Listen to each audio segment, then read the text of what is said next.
పుష్కరిణిలో స్నానం చేస్తే ఈ శరీరమునకు ఉండేటటువంటి అనేక రుగ్మతలు నశిస్తాయి. కాదు, శరీరమునకున్న రుగ్మతలే కాదు, మానసికమైనటువంటి రుగ్మతలు నశిస్తాయి. దీని గురించి పురాణంలో ఒక కథ ఉంది.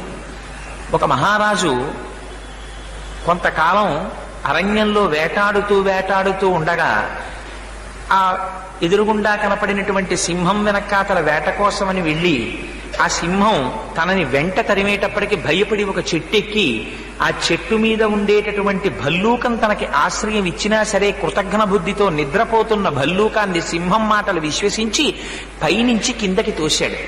ఆయన గంధర్వుడు. ఆయన పైనుంచి కింద పడిపోతూ ఆ భల్లూకం తన స్వస్వరూపాన్ని పొంది కృతజ్ఞతతో ప్రవర్తించావు కనుక లక్ష్మణుడు అంటాడు కిష్కింధకాండలో, బ్రహ్మగ్నీచ సురాపీచ చోరీ భగ్నవ్రతే తథా నిష్కృతిర్విహితా సిద్ధి కృతఘ్నో నాస్తి నిష్కృత.